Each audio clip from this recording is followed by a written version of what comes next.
Bismillahirrahmanirrahim. Assalamualaikum warahmatullahi wabarakatuh. Innal hamdalillah nahmaduhu wa nasta'inuhu wa nastaghfiruh wa na'udzu billahi min shururi anfusina wa min sayyiati a'malina. Man yahdihillahu fala mudhillalah wa man yudlil fala hadiyalah. Asyhadu an la ilaha illallah wahdahu la syarikalah wa asyhadu anna Muhammadan abduhu wa rasuluhu wa la nabiyya ba'dah. Allahumma fashalli wa sallim ala sayyidina Muhammadin sayyidil awwalin wal akhirin al-mab'usi rahmatan lil alamin wa ala alihi wa ashabihi wa man sara ala nahjihi ila yaumiddin. Wa ba'du. Bapak sekalian, alhamdulillah di subuh yang berbahagia ini dengan inayah dan taufik dari Allah Subhanahu wa taala kita dapat berkumpul kembali bermuajahah di majelis yang berbahagia ini. Mudah-mudahan ini menjadi asbab dan wasilah keberkahan buat kita semua dan menjadi asbab bertambahnya hidayah kita dan taufik dari Allah Subhanahu wa taala. Amin ya rabbal alamin. Tema kita hari ini adalah tentang bab masih tentang al-muhafadzah 'alal a'mal, bab menjaga amalan atau menjaga ibadah ya di hadis yang terakhir. Nanti bab berikutnya adalah al-muhafadzah 'ala sunnah, menjaga sunnah Rasulullah sallallahu alaihi wasallam.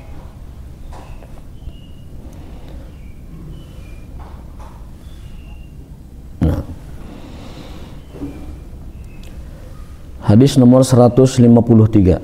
Wa an Umar ibn al-Khattab radhiyallahu anhu qala Rasulullah sallallahu alaihi wasallam man nama an hizbihi min al-laili aw an syai'in minhu faqara'ahu ma baina salatil fajri wa salatil dhuhri kutiba lahu ka'annama qara'ahu min al-lail. Hadis berikutnya, wa an Abdullah bin Amr bin As radhiyallahu anhuma qala li Rasulullah sallallahu alaihi wasallam ya Abdullah la takun misla fulan kana yaqumul lail fataraka qiyamal lail. Dan yang terakhir, kana Rasulullah sallallahu alaihi wasallam, ini hadis dari Aisyah ya, idza fatathu salatu minal laili min waja'in aw ghairihi shalla minan nahari isnatai asyrata rak'atan. Jadi ini hadis ini menjadi dalil atau dasar bahwa kalau kita memiliki kebiasaan ibadah di malam hari, kemudian kita tidak dapat atau tidak sempat melaksanakannya karena sakit atau karena istirahat, karena ada sebab tertentu, maka itu boleh dilaksanakan di siang hari. Ya, ini dalilnya, dasarnya. Kata hadis Aisyah, Rasul bersabda, Rasul SAW disebutkan, idza fatathu salatu, apabila Rasul SAW tidak sempat sholat malam karena min wajain, karena badan pegel-pegel dan sakit, mungkin pulang dari jihad atau pulang dari perjalanan, au ghairihi, atau sebab lain, shalla minan nahar, beliau sholat 12 rakaatnya itu di siang hari. Jadi tahajud malam hari, kalau beliau tidak sempat melaksanakan karena wajah itu pegal-pegal atau sebab lainnya, beliau menggantinya, melaksanakannya di siang hari. Ini dalil bahwa sholat sunnah itu dapat diqadha. Kalau tahajud tadi tidak bisa, lakukan siang hari. Siang hari itu antara sholat al-fajr, antara sholat subuh dan sholat duhur. Bukan, niatnya qadha tahajud. Niat qadha tahajud. Ya, duha lain lagi, niatnya duha beda lagi. Faqara'ahu ma baina sholatil fajri wa sholatil duhri. Dan itu hadis yang pertama. Di hadis ketiga, Aisyah menceritakan bahwa Nabi SAW apabila malam tidak sempat tahajud, beliau menunaikan 12 rakaat di siang hari. Dalil berikutnya adalah dalam Sahih Bukhari, Nabi SAW pernah suatu hari setelah sholat zuhur itu kedatangan tamu dari kabilah Bani Aus. Kemudian beliau sibuk melayani tamu itu, mengikram mereka dan lain sebagainya, sampai terlewatkan rawatib ba'diyah zuhur. Beliau menggantinya setelah asar. Setelah asar selesai, beliau sholat ba'diyah. Para sahabat terheran-heran, ya Rasulullah, bukankah Anda melarang kami sholat sunnah ba'diyah ba'da asar? Kata Rasulullah SAW, ini sholatku yang tadi ba'da zuhur aku tidak sempat lakukan karena ada tamu dari Bani Aus. Ini juga dalil bahwasanya sholat sunnah itu dapat diqadha. Imam Syafi'i, Imam Malik berpendapat demikian juga, bahwa di dalam fikih kita itu ada yang namanya qadha sunnah, mengqadha sholat sunnah yang tidak sempat dilakukan. Termasuk qobliyah subuh dapat diqadha ba'da subuh. Niatnya bukan sunnah ba'da subuh atau sholat mutlak ba'da subuh, itu nggak boleh, dilarang. Tetapi kalau niatnya adalah qadha'ul witri atau qadha'u raka'ataini qobliyah, itu dibolehkan. Ini dalilnya, dan dalil dalam Sahih Bukhari, hadis lain yang tidak dicantum oleh Imam Nawawi tapi ada di kitab lain, itu menyebutkan bahwa Nabi pernah menggeser atau mengqadha ya ba'diyah lohor ke ba'diyah asar. Saking apa? Dalilnya apa? Poinnya, saking pentingnya sholat-sholat rawatib dan saking pentingnya sholat tahajud sampai diqadha begitu. Yang hati-hati ya, kalau lihat orang sholat pada asar, jangan dijudge langsung, jangan dianggap orang menyeleneh. Di haram itu biasa, kalau di haram biasa. Kalau di haram kita lihat ada orang setelah subuh sholat lagi 2 rakaat, jangan dijudge, kamu subuhnya 4 rakaat. Itu dia sedang mengamalkan mengqadha sholat qobliyah di waktu ba'diyah. Tetapi memang kalau di kita, karena tidak lumrah, hendaknya bijak-bijak melihat waktu. Kalau sekiranya hal tersebut membuat keonaran, nanti orang tiba-tiba menunjuk kepada dia semuanya, oh ini sholat apa, sebaiknya jangan. Karena apa, ibadah itu kan tidak boleh menimbulkan fitnah, tidak boleh menimbulkan keonaran. Ya, sebaiknya lihat-lihat kondisi. Kalau memang masyarakatnya belum teredukasi, belum memahami seperti ini, ya sebaiknya tidak dilakukan.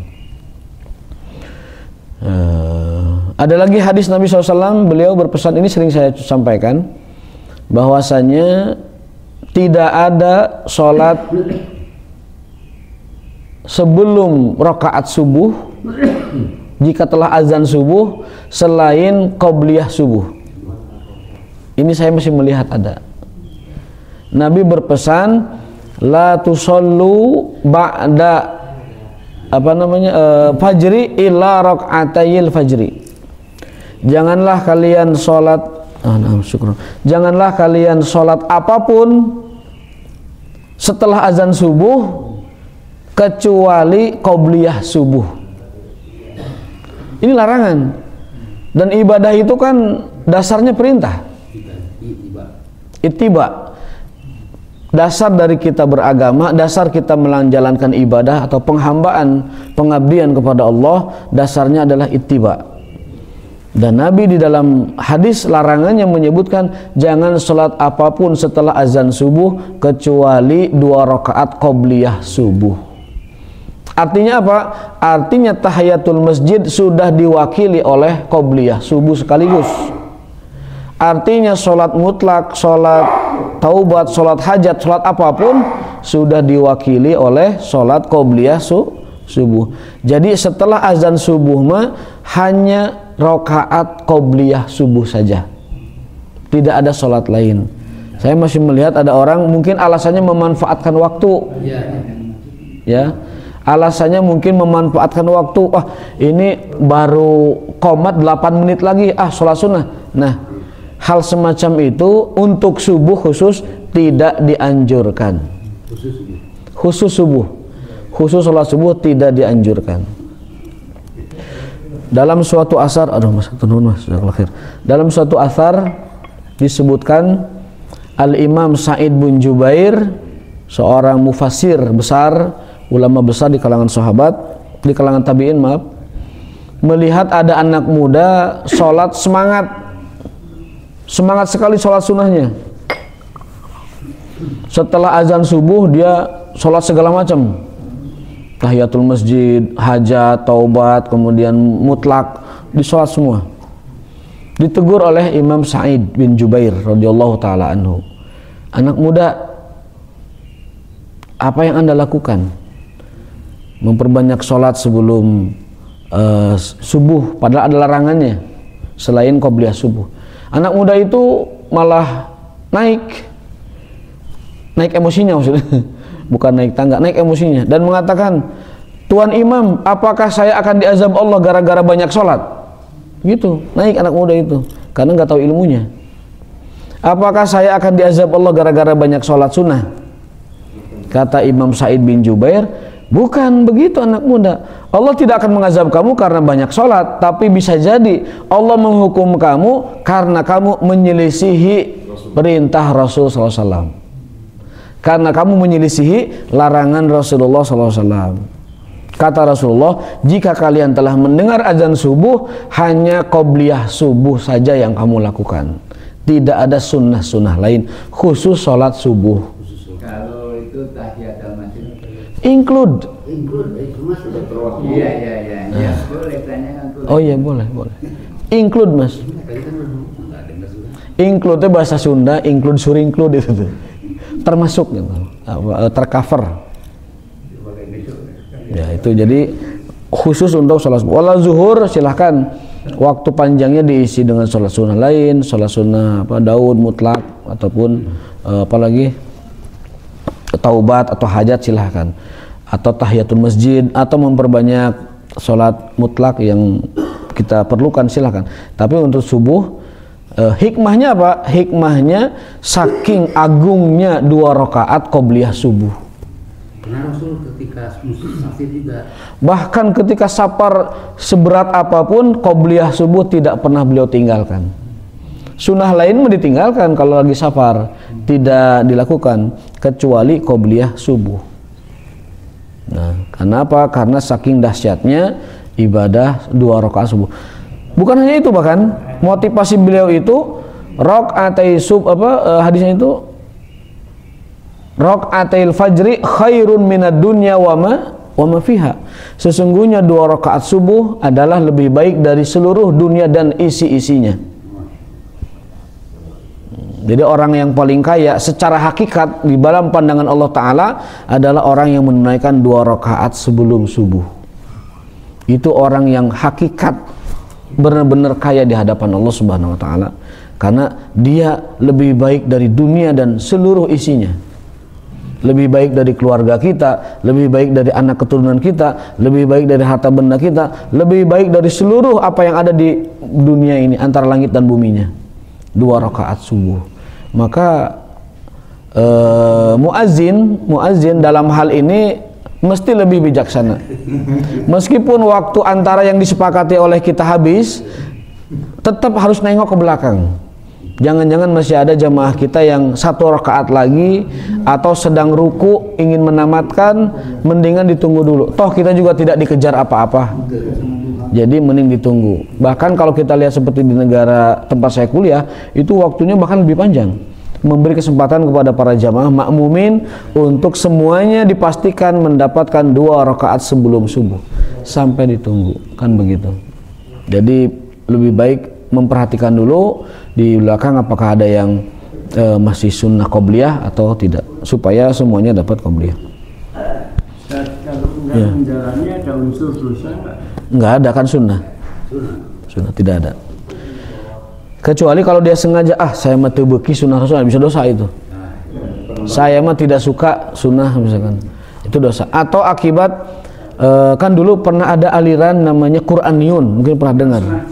Aliran Qur'aniyun atau bahasa lain ingkar sunnah, atau bahasa lainnya Isabugis atau lain lah nama-namanya ya. Itu mereka menolak sunnah, menolak hadis, menolak apapun dari Rasulullah, hanya berpegangan kepada Quran. Kalau itu motifnya bisa berdosa, Haji. Saya tidak suka sunnah, saya tidak menginginkan sunnah, saya tidak perlu dengan sunnah, dan saya tidak meyakini sunnah, itu dosa. Tapi kalau kedul hungkul, misal kedul itu malas, kalau hanya karena malas, aduh hoream qobliyah teh gawe subuh, aduh hoream tunduh, nah itu lain lagi. Tidak mendapatkan fadilah atau keutamaan saja, tapi tidak berdosa. Jadi itu ya, mohon diperhatikan. Bukan saya melarang, tetapi kita semata-mata mengikuti anjuran Nabi SAW. Tidak ada sholat sunnah sebelum subuh pada azan ya, kecuali sholat qobliyah subuh 2 rakaat ya. Kalau ini ya. misalnya kan sholat sunnah itu di rumah ya, nah, berarti qobliyah subuhnya di rumah, terus tahiyatul masjid di masjid bagaimana? Kalau berdasarkan teks hadis secara letterlek tidak ada. Kalau berdasarkan teks hadis tidak ada. Kan tadi hadisnya la tusallu ba'da azanil fajri illa raka'atayil fajr. Kan jelas sekali itu teksnya itu. La tusallu ba'da azanil fajri illa raka'atayil fajr. Jangan kalian sholat setelah azan subuh kecuali 2 rakaat qobliyah subuh.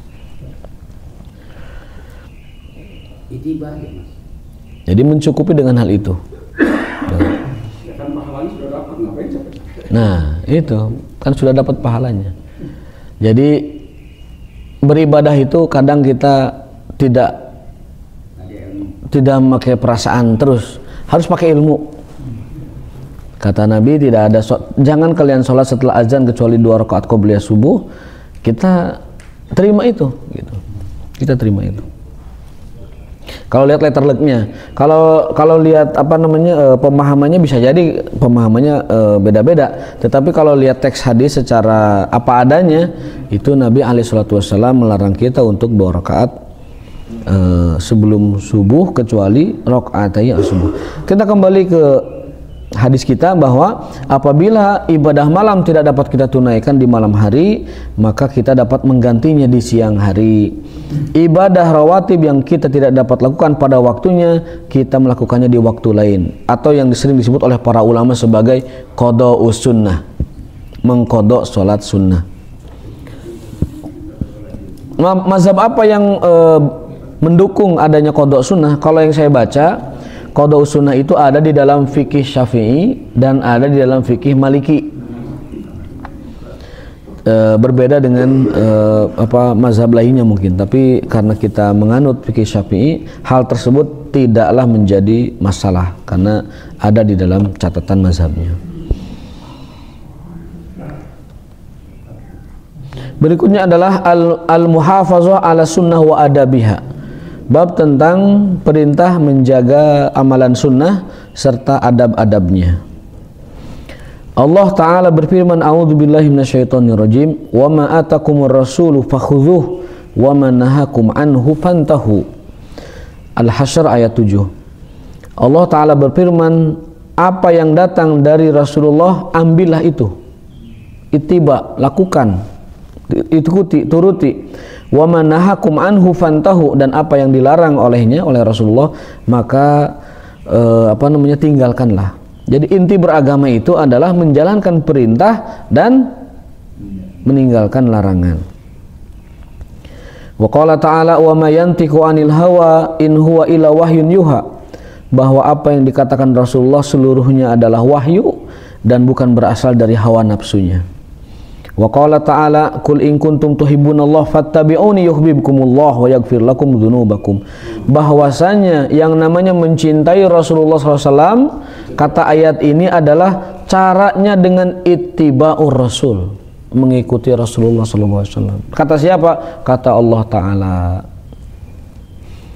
fattabi'uni yuhibbukumullah. Fattabi'uni, ittiba'lah kepadaku, kata Rasulullah SAW, kepada beliau, nanti Allah akan memberikan cintanya kepada kalian, wa yaghfir lakum dzunubakum, dan mengampuni dosa-dosa kalian.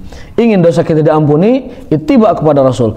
Ingin Allah mencintai kita, ittiba kepada Rasul. Itulah cara terbaik kita mencintai Rasulullah SAW, dengan mengikuti, berittiba kepada sunnah-sunnah beliau. Dan tentunya dengan sholawat, karena man ahabba syai'an aktsara min dzikrihi, barang siapa yang mencintai seseorang, dia akan terus menyebut namanya.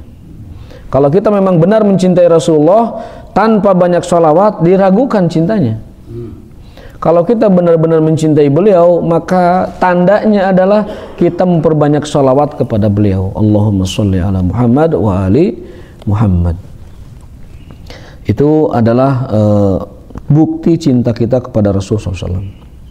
Dalam ayat lain, a'udzubillahi minasyaitonir rajim, walaqad kana lakum fi rasulillahi uswatun hasanah liman kana yarjullaha wal yaumil akhir. Orang yang beriman kepada Allah dan berharap hari kiamat, kebaikan hari kiamat, balasan hari kiamat, maka jalannya adalah menjadikan Rasul sebagai uswatun hasanah. Kalau kita memang beriman kepada Allah dan menginginkan kenyamanan, keamanan di negeri akhirat, maka jadikan Rasul sebagai uswatun hasanah. Sungguh telah ada qudwah, teladan atau uswah hasanah yang baik pada diri Rasulullah SAW bagi siapa? Liman kana yarjullah wal yaumal akhir. Bagi orang yang mengharapkan kebaikan di hari akhir. Di dalam ayat lain, saya bacakan ayat-ayatnya, ya. A'udzubillahi minasyaitonir rajim. Fala wa rabbika la yu'minuna hatta, demi Allah, ini Allah bersumpah dengan dirinya, demi Allah. La yu'minuna, tidak beriman orang-orang, hatta hingga yuhakimuka, menjadikanmu wahai Muhammad, menjadikan engkau atau sunnah engkau, ajaran-ajaran engkau, fi ma syajara bainahum, sebagai penengah yang adil. Jadi kita tidak dianggap beriman hingga ajaran Rasulullah dijadikan sebagai pengadil atau penengah urusan-urusan kita. Jadi kalau kita berselisih, kalau kita berpendapat, atau kalau kita berbeda pemahaman, kembalikan ke hadis Rasul. Kalau Rasulnya dulu ada, kembalikan ke Rasulullah SAW. Tanyakan kepada beliau, minta pendapat akhir dan final dari beliau. Karena beliau tidak ada, kembalikan kepada hadis Rasulullah SAW. Demi Allah, kata Allah Ta'ala, fala wa rabbika, rabbika itu sumpah, demi Tuhanmu itu Allah, demi Allah tidak beriman seseorang hingga menyerahkan urusannya, hukumnya dan pengadilnya, fi masyajara bainahum, yang mereka selisihkan, ya, kepada Rasulullah sallallahu alaihi wasallam. Summa la yajiduna fi anfusihim harajan, dan dalam dada mereka, dalam diri mereka tidak ada rasa sempit atau rasa tidak terima kepada sunnah Rasul SAW. Jadi ciri, ya, enggak, ayat Quran, ayat Quran surat An-Nisa ayat 65. Allah berfirman, Allah bersumpah dengan dirinya bahwasanya tidak dipandang beriman atau tidaklah beriman orang-orang yang apabila memiliki urusan atau perselisihan di antara mereka, fi masyajara bainahum, kecuali dikembalikan hukumnya itu kepada Rasulullah SAW. Setelah itu tidak ada haraj dalam diri mereka, tidak ada keberatan. Jadi Allah bersumpah tidak beriman seseorang sampai dia kembalikan urusannya kepada Rasulullah. Kemudian setelah diputus urusannya oleh Rasulullah, dia tidak ada kesempitan dadanya. Artinya apa? Menerima dengan lapang dan lega. Itu baru yang Allah bersumpah, itu orang beriman. An-Nisa 65. An-Nisa 65. Ya? Tidak ada banding dan tidak boleh ada sempit dada.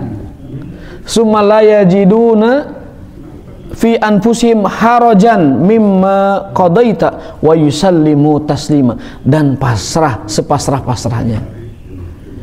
Jadi ini mengerikan, memang mengerikan dalam arti kata jangan-jangan kita termasuk ini. Allah bersumpah tidaklah beriman orang-orang yang ketika punya urusan tidak dikembalikan kepada Rasul, dan kalau sudah Rasul putuskan dadanya masih sempit lalu tidak pasrah menerima, itu belum dikatakan beriman. Jadi apa namanya, ini menjadi peringatan buat kita. Orang beriman itu kalau punya masalah dikembalikan kepada Rasulullah, kalau sudah diputuskan sallimu taslima, pasrah, samina wa ta'na, itu Rasul memutuskan. Maka kalau kita lihat Bapak sekalian, di dalam perkataan-perkataan para a'immatul madzhab, para fuqaha, Jelas sekali. Seperti Imam Syafi'i mengatakan, "Idza shahhal hadis fatru qauli," kalau kalian mendapatkan hadis sahih, tinggalkan pendapatku. Kalau kalian mendapatkan ada hadis sahih, campakkan fatwaku. Itu kata Imam Syafi'i.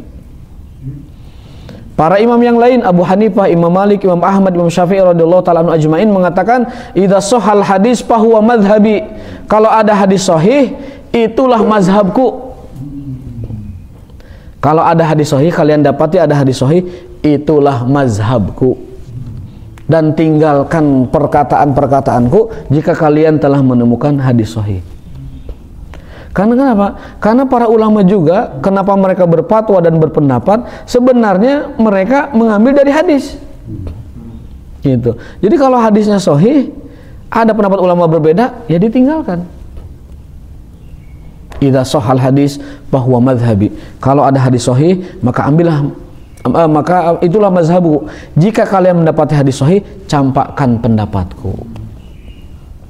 Permasalahannya Bapak sekalian, kita ini bukan orang-orang yang dapat langsung memahami hadis.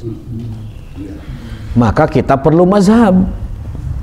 Mazhab itu adalah cara atau metode memahami dalil.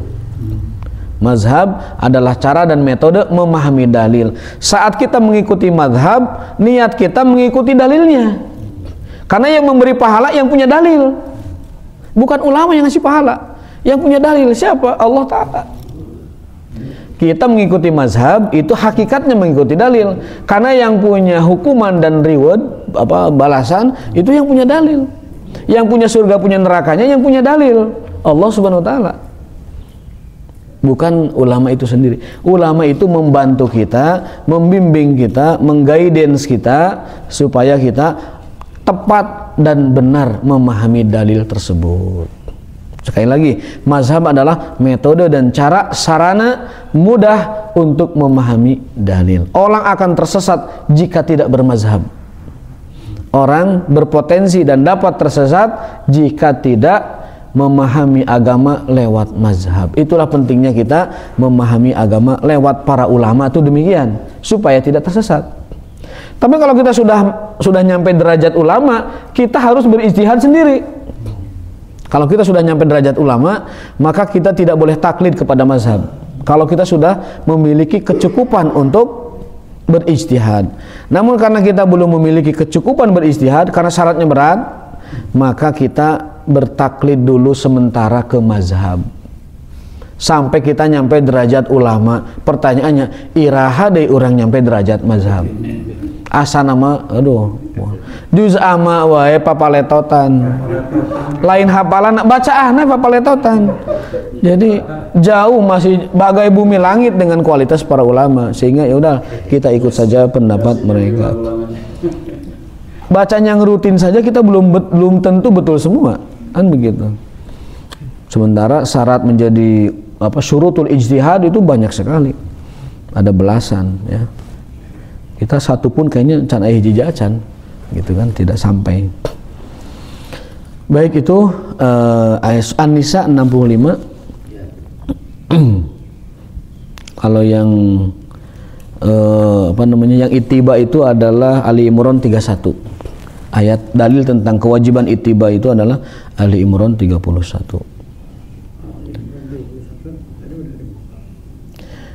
Kemudian ada ayat penguat tambahan lainnya, a'udzubillahi minasyaitonirrajim, fa in tanaza'tum fi syai'in farudduhu ilallahi war rasul. Jika kalian berselisih pendapat, farudduhu pada sesuatu ya, dalam hal sesuatu, farudduhu kembalikanlah kepada Allah war rasul dan Rasulullah SAW. Kita punya perselisihan, punya pendapat, punya segala macam, maka kembalikanlah kepada Allah dan Rasulnya. Dalam ayat itu An-Nisa 59 ya. Tadi 65, sekarang An-Nisa 59. Berikutnya adalah An-Nisa 80, wa may yuti'ir rasul faqad ata'a Allah. Barang siapa yang mentaati Rasulullah, dia hakikatnya atau pada dasarnya adalah mentaati Allah Subhanahu wa taala. Taat Rasul adalah indikasi taat kepada Allah Subhanahu wa taala. Lalu ada ancamannya, ancaman dari Allah Ta'ala bagi orang yang menyelisihi Rasulullah SAW. Falyahdharil ladzina yukhalifuna an amrihi an tusibahum fitnatun aw yusibahum azabun alim. Hendaklah berhati-hati orang-orang yang menyelisihi Rasulullah, menyelisihi sunnah dan hadisnya Rasulullah SAW. An tusibahum, apa hati-hatinya? Akan terkena fitnatun, ujian, cobaan, musibah, azab, bala. Au yusibahum azabun alim, atau tertimpa azab yang pedih. Ayat An-Nur 63. An-Nur 63. Hendaklah takut gitu. Iya, hendaklah takut. Hendaklah takut orang-orang yang menyelisihi ajaran Rasulullah SAW. Kalau dulu beliau langsung Rasulullah SAW, antusibahum fitnah, akan tertimpa fitnah, ujian, au yusibahum azabun alim, atau tertimpa azab yang pedih. Nah, itu banyak ayat dan ayat-ayat lain ya, silahkan dikaji kembali supaya lebih memantapkan.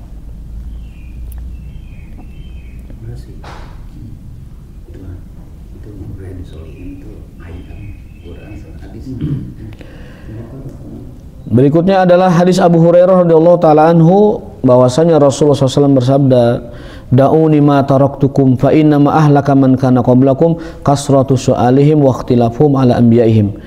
Kata Rasulullah SAW, "Da'uni ma taraktukum," pegang kuat ya, cukupilah diri kalian dengan apa yang aku wasiatkan kepada kalian. Apa itu? Al-Quran dan Al-Hadis. Karena orang-orang terdahulu dimusnahkan, dibinasakan oleh Allah Subhanahu wa taala. Di antara sebabnya adalah kasratu su'alihim, terlalu banyak bertanya dan meminta kepada Rasul mereka. Waqtilafuhum ala anbiya'ihim, tapi di satu waktu mereka juga menyelisihi Rasulnya.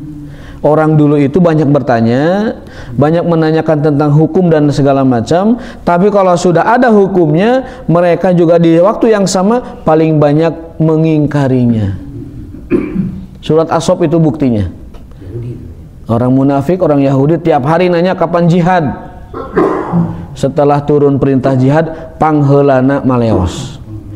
Paling dulu menjauhkan diri dari hal itu. Itu apa namanya? Lalu kata beliau di akhir hadisnya, fa idza nahaitukum an syai'in fajtanibuh. Kata Rasulullah, apabila aku melarang kalian dari sesuatu, jauhilah. Wa idza amartukum, tapi kalau aku merintahkan sesuatu, maka fa'tu minhu mastata'tum, lakukan semampu kalian. Jadi kalau aku melarang sesuatu, jauhi. Tapi kalau aku perintahkan, lakukan semampu kalian. Meninggalkan larangan Allah dan Rasulnya tidak ada semampu kita, harus benar-benar ditinggalkan. Tapi melakukan perintah, menjalankan ibadah semampu kita, semampu kita. Jadi jangan dibalik, hari meninggalkan maksiat semampu orang, hari ibadah malah ini, ya terbalik. Yang benar adalah kalau aku larang sesuatu, jauhi, tidak ada kompromi. Kalau aku perintahkan, lakukan semampu kalian. Nah, Bismillah.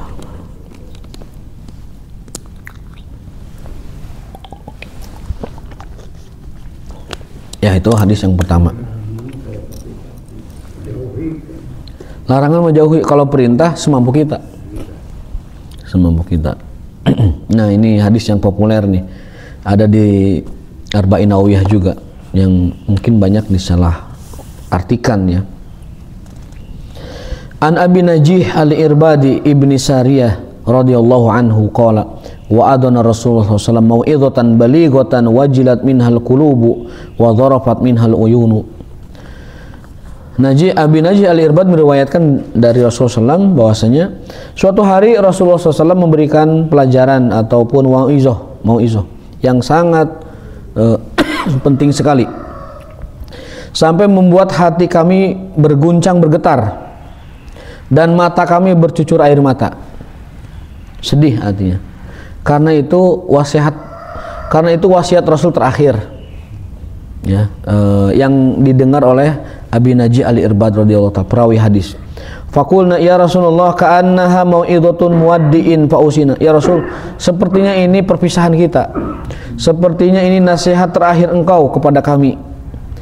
Maka berilah kami pesan, berilah kami nasihat untuk kami pegang teguh sebelum Anda meninggalkan kami. Sallallahu alaihi wasallam.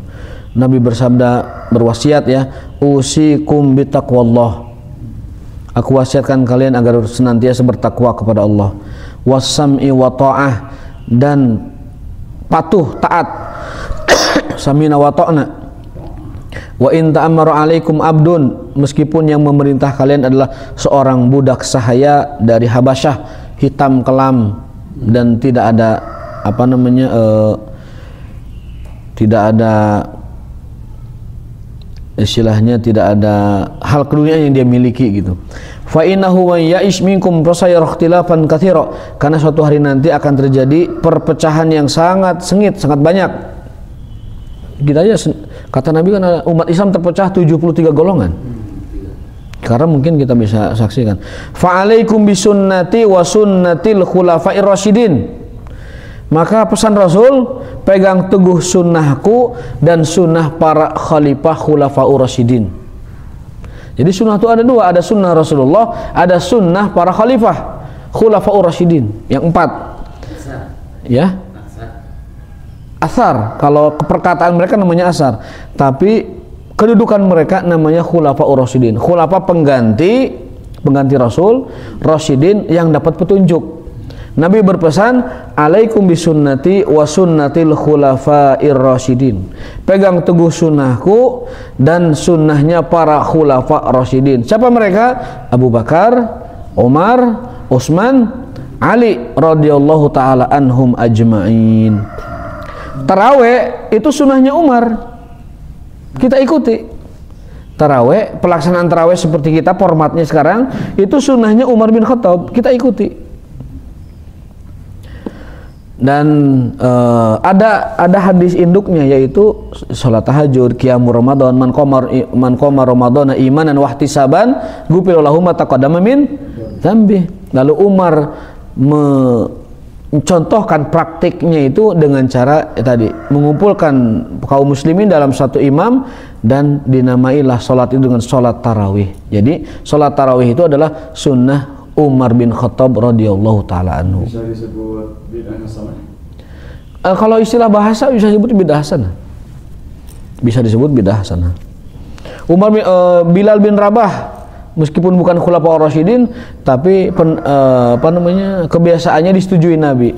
Kalau setelah wudu beliau sunnah syukrul wudu, dan itu disepakati oleh Nabi, jadilah dia sunnah.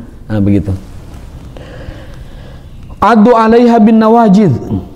Adu itu gigitlah sunnah Nabi kalian, gigitlah sunnah khulafaur rasyidin kalian bin nawajid, dengan geraham kalian.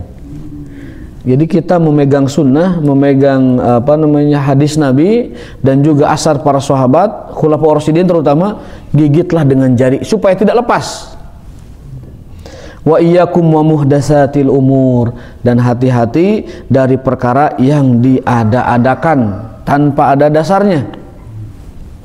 Fa inna kulli bid'atin dolalah, karena setiap perkara bid'ah yang diada-adakan adalah dolalah. Hadis sampai berhenti di situ. Rawahu Abu Dawud wa Tirmidzi wa qala hadisun hasanun sahih. Nah, permasalahannya